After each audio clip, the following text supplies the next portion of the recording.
నమస్తే, welcome back to IT media. నేను మీ ఝాన్సీ. రామ్ చరణ్ ఇంకా బుచ్చి బాబు గారి కాంబినేషన్స్లో గ్లిమ్స్ అయితే వచ్చింది పెద్ద మూవీ నుంచి. మరి మనతో సీనియర్ జర్నలిస్ట్ ఇంకా మూవీ క్రిటిక్ బద్వా సార్ ఉన్నారు.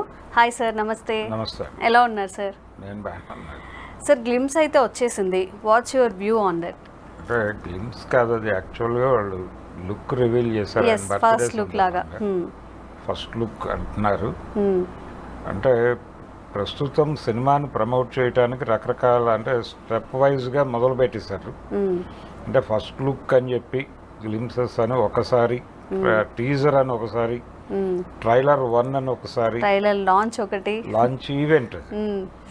అంటే ఈవెంట్స్ ఇవన్నీ కూడా డిజిటల్ రైట్స్ దగ్గర నుంచి మొదలు పెడితే వ్యాపారం దీంతోనే మొదలవుతుంది. అవును, సినిమా బిజినెస్ అనేది ఈ ఫస్ట్ లుక్ రివీల్ చేయడం దగ్గర నుంచి మొదలైపోతుంది. అలా ఇప్పుడు Ram Charan first look reveal అయింది. అక్కడ నుంచి మూవీకి హైప్ అలా పెరుగుతూ మొదలవ్వాలి. దీని మీద చాలా చర్చ జరుగుతోంది బయట. అంటే యాక్చువల్గా అది చూడగానే పుష్పలో అల్లు అర్జున్ లా కనిపిస్తున్నాడు ఏమిటి అనేది ఫస్ట్ ఒపీనియన్ చాలా మందికి. అయితే ఈ అభిప్రాయం ఒక్కసారి వెనక్కి వెళ్ళి చూస్తే పుష్ప పార్ట్ 1 రిలీజ్కి ముందు వాళ్ళు కూడా గెటప్ రివీల్ చేసినప్పుడు, పుష్ప గెటప్లో అల్లు అర్జున్ని రివీల్ చేసినప్పుడు రంగస్థలంలో రామ్ చరణ్లా ఉన్నాడేమిటి అని కంపారిజన్ వచ్చింది అప్పుడు కూడా. అంటే ఈ రెండు కూడా రగ్గడ్ బ్యాక్ డ్రాప్లో తీసినటువంటి సినిమాలే. ఇప్పుడు ఈ పెద్ది అనేటువంటి టైటిల్ రివీల్ చేశారు.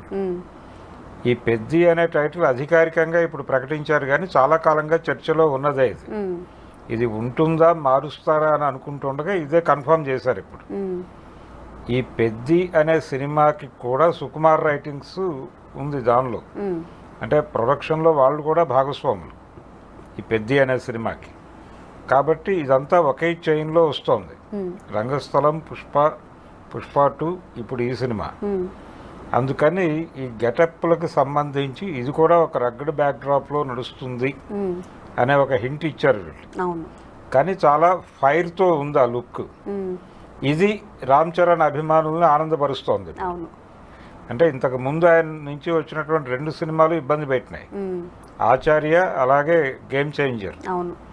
గేమ్ చేంజర్ అయితే పెద్ద డిజాస్టర్ అనే చెప్పుకోవాలి. అవును, అంటే శంకర్ ఆడియన్స్ను వదిలేసి ఇంకేదో చేసే ప్రయత్నం చేసి దెబ్బతిన్నాడు ఆయన.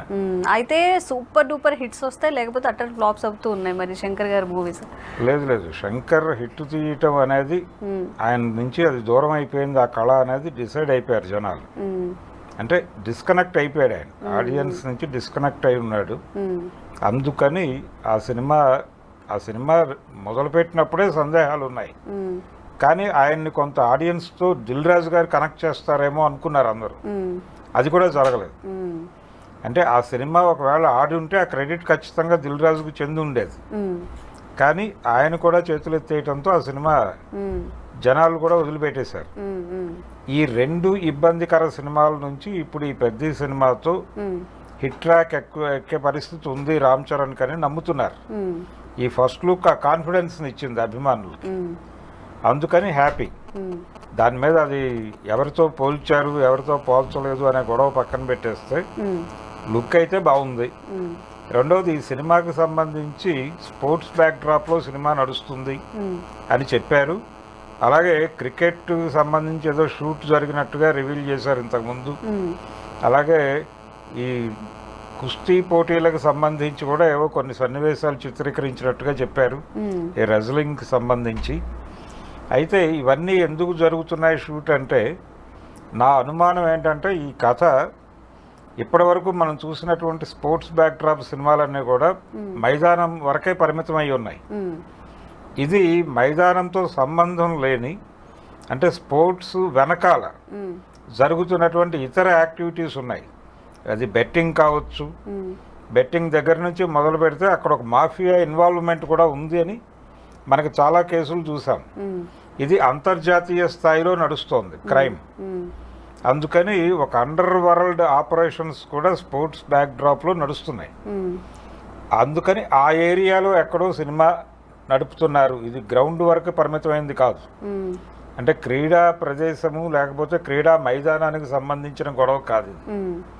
అది దాటి వెళ్ళిపోయి ఒక మాఫియా ఏరియాలో జరిగేటువంటి ఒక క్రైమ్ వరల్డ్లో జరిగేటువంటి కథ ఇది. అందుకని దీనిలో క్రీడా నేపథ్యం కనిపిస్తుంది, కానీ ఇంకేదో ఉంది ఇందులో. ఆ ఇంకేదో ఉంది అనే ఒక క్యూరియాసిటీ మీద ఇప్పుడు ఈ పెద్ద అనే సినిమాని లాంచ్ చేస్తున్నారు వీళ్ళు. అందుకని డెఫినెట్గా రామ్ చరణ్కి వర్కౌట్ అయ్యే సబ్జెక్ట్ ఇది. ఆడియన్స్ కూడా కొత్తగా ఫీల్ అవుతారు. దానిలో ఈ బెట్టింగ్ యాప్స్ గొడవ అవన్నీ చూస్తున్నాం. కలిసి వచ్చే అవకాశం ఉండబోతుందేమో. ఉంటుంది డెఫినెట్గా, ఇవన్నీ వస్తాయి. వీటన్నిటి నేపథ్యంలోనూ కథ నడుస్తుంది. ఇది కేవలం క్రికెట్టో మరొకటో కాదు, అంటే గేమ్ని రెగ్యులేట్ చేసేదాకా వెళ్ళిపోయారు. ఎవరు ఎన్ని బాల్స్ ఆడాలి అంటే చాలామంది క్రీడాకారుల మీద కూడా ఆరోపణలు వచ్చినాయి. అంటే వీళ్ళు ఈ బెట్టింగ్ బ్యాచ్తో కనెక్ట్ అయిపోయి వాళ్ళు చెప్పిన పద్ధతిలో ఆడేస్తున్నారు అని కూడా కొంతమంది మీద కేసులు పెట్టిన సందర్భాలు చూసాం మనం. ఈ గొడవంతా ఈ సినిమాలో ఉండబోతోంది. ఇతను ఏ రోల్ చేస్తున్నాడు అనేది ఇప్పుడు కీలకం. కొంచెం కాంట్రవర్సీ వైపు కూడా వెళ్ళే అవకాశం ఉంది అంటారా? వెళ్ళొచ్చు. అంటే ఇప్పుడు కాంటెంపరీ సొసైటీ ఫేస్ చేస్తున్నటువంటి అనేక ఇష్యూస్ మీద చర్చ ఉంటుంది ఈ సినిమాలో. అందుకని కొంచెం ఇంట్రెస్టింగ్గా ఉంది ఇది. ఇంతకు ముందు ఆయన చేసిన సినిమాల కంటే ఇది ఇంట్రెస్టింగ్గా ఉంది. రెండోది ఈ సబ్జెక్ట్ మీద చాలా కాలంగా రీసెర్చ్ చేస్తున్నాడు అతను బుచ్చిబాబు. అందుకని ఇది డెఫినెట్గా నిజాయితీతో కూడినటువంటి ఒక బెటర్ సినిమా తీయబోతున్నారు అనే ఒక కాన్ఫిడెన్స్ అయితే వచ్చింది అభిమానులకు. అందుకని వీళ్ళలో ఈగర్గా వెయిట్ చేస్తున్నారు, ఎప్పుడు సినిమా చూస్తాము అనేటువంటి ఒక వాతావరణం కనిపిస్తోంది ఇప్పుడు. ఎప్పుడైతే ఇంతగా ఓన్ చేసుకుంటున్నారో ఈ లుక్ మీద జరుగుతున్నటువంటి చర్చలు ఇవన్నీ కూడా ఉపయోగపడతాయి సినిమాకి. అల్లు అర్జున్లా కనిపించాడా లేకపోతే ఇంకోళ్ళలా కనిపించాడా అనేది కాదు ఇప్పుడు. కంటెంట్ మంచి కంటెంట్తో వస్తుంది సినిమా. లుక్ కూడా ఫైర్ బ్రాండ్ లుక్తో కనిపిస్తున్నాడు. కాబట్టి ఇది చాలా కాలంగా మెగా ఫ్యామిలీయే విజయానికి మొహం చాటేసింది. అంటే మెగా ఫ్యామిలీలో ఎవరి సినిమా కూడా నిలబడి థియేటర్లో ఆడిన సందర్భం లేదు. చిరంజీవి గారి భోళాశంకర్ ఇబ్బంది పెట్టింది, ఆచార్య ఇబ్బంది పెట్టింది. ఆ తర్వాత సాయి ధరమ్ తేజ్, దుర్గతేజ్గా పేరు మార్చుకున్నాడు ఆయనకి వర్కౌట్ అవ్వట్లేదు. ఇలా ఎవరికి సక్సెస్ రావడం లేదు, రామ్ చరణ్కి రావడం లేదు. కాబట్టి వైష్ణవ్ తేజ్ చేసినటువంటి ప్రయత్నాలు కూడా విఫలమైనాయి.